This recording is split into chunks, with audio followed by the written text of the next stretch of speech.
Corona यानी कोविड-19 बहुत बड़ी आफत थी। दुनिया भर में से लाखों इंसान लुकमा अजल बने। चीन से लेकर अमेरिका तक इसकी वजह से दुनिया रुक गई थी। अमेरिका और यूरोप जैसे ममालिक की मईशत को भी इसने झंझोड़ के रख दिया। पाकिस्तान के लिए भी कोरोना बहुत बड़ी आफत साबित हुआ। सरकारी आदाद-ओ-शुमार की रूह से पाकिस्तान में इससे 15 लाख लोग मुतासिर हुए, जबकि 30,600 पाकिस्तानी लुकमा अजल बने। मेरे ज़ाती अंदाजे के मुताबिक मुतासिर होने वाले अफराद और वफात पाने वाले दोनों का तखमीना इससे 2 गुना ज़्यादा है, क्योंकि अक्सर लोगों के टेस्ट नहीं हुए। बहुत सारे लोगों की मौत की असल वजह कोरोना थी, लेकिन टेस्ट और इलाज ना होने के बायस इसकी वजह कुछ और समझी गई। इसके बरक्स सरकारी आदाद-ओ-शुमार के मुताबिक हालिया सैलाब के नतीजे में अभी तक 1500 के करीब अमवात वाक़ई हुई, लेकिन मुआशी हवालों से देखा जाए तो कोरोना की निस्बत सैलाब पाकिस्तानी मईशत के लिए सैकड़ों गुना ज्यादा तबाहकुन साबित हुआ। बल्कि कोरोना की वजह से जहां तरक्की याफ्ता ममालिक की मईशत तबाह हुई, वहां पाकिस्तान को उल्टा मुआशी फायदा हुआ। मसलन कोरोना के दिनों में पाकिस्तान के अंदर तेल की खपत कम हुई। आलमी मालियाती इदारों और तरक्की याफ्ता ममालिक ने पाकिस्तान के इस साल के कर्जे की किस्त मौखर कर दी। पाकिस्तान से हर साल हज और उम्रे के लिए लाखों लोग जो अरबों रुपए ज़र मुबादला की सूरत में बाहर ले जाते थे, इसकी मुसलसल 2 साल बचत हुई। यूरोप, अमरीका और दीगर ममालिक में हमारे जो अमीर तबकात सैर व सयाहत के लिए जाकर ज़र मुबादला बाहर ले जाते, वो सफरी पाबंदियों की वजह से पाकिस्तान में ही रह गया।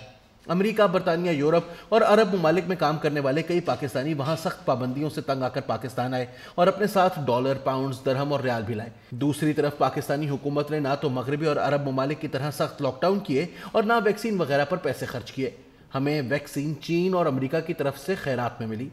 इस तनाजुर में देखा जाए तो माली हवालों से कोरोना की वजह से इमरान खान न्याजी की हुकूमत को नुकसान नहीं बल्कि फायदा हुआ, लेकिन इनके तर्जुमान और मुआशी बुकरात ये तासुर देते रहे कि जैसे इन्होंने कमाल करके कोरोना के दौरान भी मईशत को संभाले रखा।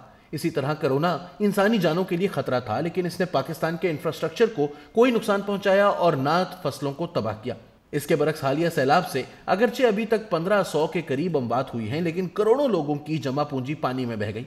करोड़ों लोगों का वसीला रोजगार छिन गया। लातादाद लोग बेघर हुए। खरबों रुपए की फसलें और इंफ्रास्ट्रक्चर मुतासिर हुआ और मुआशी नुकसान का तखमीना 30 से 40 अरब डॉलर के दरमियान है। कोरोना पूरी दुनिया और पूरे पाकिस्तान का अहम तरीन मसला बन गया था, लेकिन अलमिया यह है कि सैलाब की आफत सिर्फ उन लोगों का अहम तरीन मसला है जो इससे बराह रास्त मुतासिर हैं। दुनिया तो क्या, पूरा पाकिस्तान भी इसको नंबर 1 मसला नहीं समझ रहा। इसी तरह कोरोना का मसला पूरी दुनिया के मीडिया पर छाया हुआ था, लेकिन सैलाब का मसला पाकिस्तानी मीडिया के लिए भी नंबर 1 इशू नहीं बन सका, क्योंकि मुतासरा अजला रेटिंग देने वाले बड़े शहर नहीं हैं। कोरोना के मसले की हिद्दत चीन से अमेरिका तक पूरी दुनिया में यकसा महसूस की जा रही थी। इसलिए इन दोनों ममालिक समेत आलमी इदारों ने भी पाकिस्तान की तकलीफ को महसूस करते हुए हमारी मदद की। लेकिन अब जबकि हम अपनी सियासत और सहाफत में सैलाब को नंबर 1 मसला ना बना सके, तो दुनिया को क्या पड़ी है कि वो हमारी मदद करे।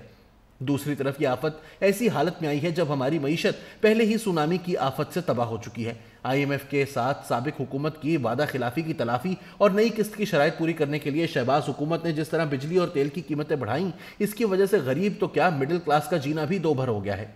सैलाब की आफत ऐसे आलम में आई है कि सिवाय UAE और चीन के बाकी तकरीबन तमाम दुनिया के हर मुल्क की मईशत अपनी अपनी जगह दबाव का शिकार है। कोविड के बाद यूक्रेन की जंग की वजह से आलमी मईशत को मजीद चैलेंजेस का सामना है। यकीनन चीन, UAE, सऊदी अरब, तुर्की, अमेरिका और इस तरह के कई दीगर ममालिक ने बरवक्त कुछ ना कुछ मदद की है, जबकि UAE और सऊदी अरब ने अपने अपने ममालिक में पाकिस्तानी सैलाब मुतासरीन के लिए माली इमदाद की मुहिम्मात चलाकर भरपूर यकजहती का मुजाहरा भी किया है। लेकिन हकीकत यह है कि जो इमदाद आई है वो ज़रूरत के मुकाबले में कम ही नहीं बल्कि ना होने के बराबर है। अभी तक तो सिर्फ रेस्क्यू और हंगामी इमदाद का काम जारी है, और इसके लिए भी वसाइल इतने कम हैं कि बलोचिस्तान, पंजाब, खैबर पख्तूनख्वा और सिंध के बाज़ मुतासरीन तक अभी तक कोई मदद नहीं पहुंची। सवाल यह है कि बहाली के काम के लिए ये 30-40 अरब डॉलर कहां से आएंगे। फिर अगर हुकूमत चंद अरब डॉलर खैरात जमा करने में कामयाब हो भी गई, तो सूबों में मौजूद करप्ट तरीन और नाअहल हुकूमतों के होते हुए इनसे बहाली का काम हक्का हुक्का कैसे हो सकेगा। वफाकी हुकूमत में भी सूरत हाल ये है कि बिलावल भुट्टो सब कुछ सूबा सिंध और फिर अपने इंतखाबी हलकों की तरफ खींचना चाहते हैं। मौलाना साहब को सिर्फ DI खान और टांग की फिक्र है और हर रोज वजीर आजम को हाथ से पकड़कर इस तरफ ले जाना चाहते हैं। बलोचिस्तान का पूछने और हक मांगने वाला कोई नहीं, इसलिए इससे बाज मुतासरा अजला तक अभी तक कुछ नहीं पहुंचा। पख्तूनख्वा में सबसे ज्यादा मुतासरा सवात में वजीर आला और MNAs या MPAs तालिबान के खौफ से अपने खुद हलकों में नहीं जा सकते को जाके वो बहाली के काम पर तवज्जो दे सके। इस तनाजुर में देखा जाए तो हालिया सैलाब कोरोना से भी बड़ी आफत है और सियासी हवालों से ये ना सिर्फ सियासी हरकियात को तब्दील करके रख देगा, बल्कि किसी भी वक्त मुतासरीन मुश्तइल हो सकते हैं। اس لیے سیاستدانوں اور میڈیا سے التماس ہے کہ وہ کچھ وقت کے لیے سیاست اور ریٹنگ کو پس پشت ڈال کر سیلاب کو اپنی اولین ترجیح بنائیں تاکہ قوم کی اجتماعی ذہانت کو بروئے کار لا کر اس چیلنج سے نمٹنے کی کوئی صورت نکالی جا سکے۔